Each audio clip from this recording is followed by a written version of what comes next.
Psychologists, which is the board that regulates the practice of psychology in Ontario and hypothetically protects the public interest, has levied a series of what are, in essence, lawsuits against me for unprofessional conduct pertaining primarily to my social media communication. And so they have decided in their wisdom that I am to be required to undertake a series of re-education lessons designed to ensure that I communicate in a manner they deem appropriate. And I have told them that there are no circumstances I can imagine under which I would be willing to do that. And the next step is to bring me before a public disciplinary hearing and then to suspend my clinical license. And so I'm making all of this public because I think people need to weigh in on whether I'm an alt-right, Nazi, harmful, bastion of intolerable political thought with a troll-like army of pathological followers, or whether the college itself is a corrupt nest of social justice vipers hell-bent on envy and revenge and using the tiny fraction of people who are complaining to put forward their own brand of personal pathology and vindictiveness. And, well, I'll make everything public except for that which I can't do on legal grounds and let everybody decide for themselves. That's the plan. The regulatory boards that govern professional conduct in Canada, particularly in the US as well, and in the West more broadly, have become so corrupted by the woke ideology that the professionals you depend on in moments of crisis for legal advice and medical advice and psychological counseling, some of which can be life and reputation saving, they can no longer be trusted because they're being required by the professional bodies to lie to you in the service of this warped, radical leftist ideology that's now become, what would you call it, mandatory for right speakers wherever they might exist. And so that's why you might want to listen.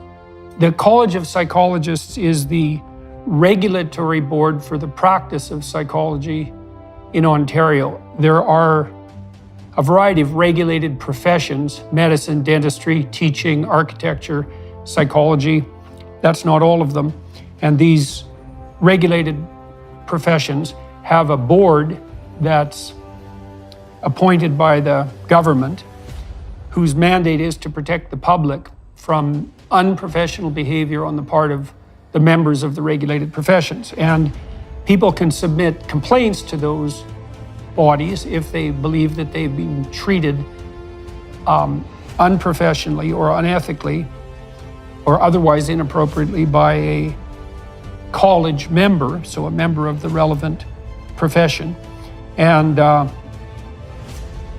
the college has been after me non-stop with complaints since I rose to public prominence in 2016, although not once before that in the 20 years that I practiced as a clinical psychologist. So this isn't the university that's after me like it was in 2017, 2016.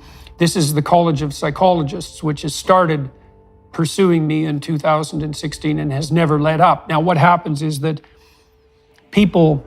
anyone anywhere can submit a complaint about me for anything I've done or said, hypothetical or otherwise.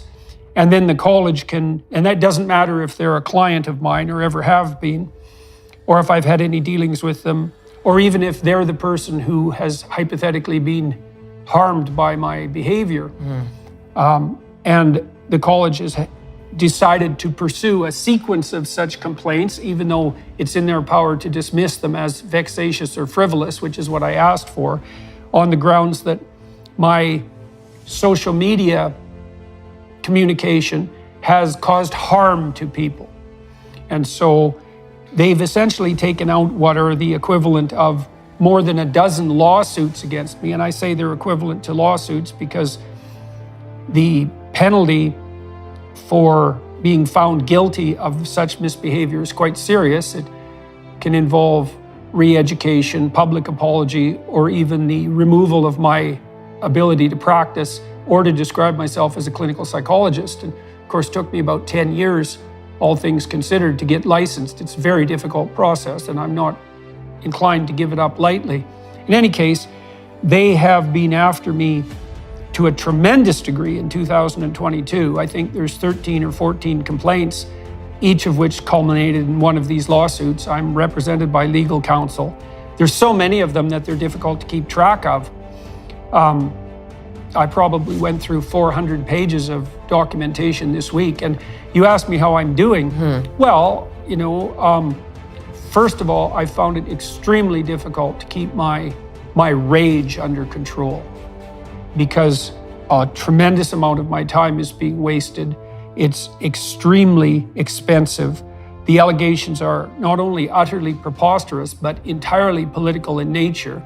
And then I was also afraid of it. The first complaint came in 2016 in December. At the same time the university was after me, and at the same time the Canadian Revenue authorities were after me for a mistake they admitted making 6 months later. They listed the fact that I criticized Justin Trudeau. Before I submit myself to this media training re-education, because I'm bound by the ethical standards of my profession, I'm not willing to go get educated unless there's evidence that the contents of the educational program are directly related to the practice of my profession, and that there's evidence that undertaking such re-education actually makes me a more competent therapist. Do you have any independent documentation that these experts that you have hired and foisted upon me have anything approximating genuine expertise? And do you have any evidence whatsoever that such training programs are effective? And of course, they said, we don't have to answer questions like that. And I asked them, I said, there's some evidence that I've done some good in the world. About 7 million people bought my first public book, and I have 15 million subscribers on the 3 main platforms we operate on social media. And lots of people seem to come to my lectures when I am out publicly speaking, saying that I've really helped them in their lives. And that's thousands or hundreds of thousands or possibly even millions of people. And so I think I can stack up a pretty good, plus all the students that I taught at Harvard and the University of Toronto, and all my clinical clients, who by and large were pretty damn happy to be working with me, and vice versa. It's like, how do you calculate the harm to benefit ratio?